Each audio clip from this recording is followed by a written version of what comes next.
Good morning, Philippines.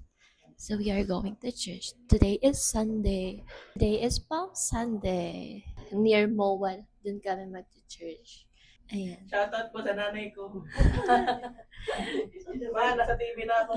So today's outfit is from Uniqlo. Ay, Uniqlo din.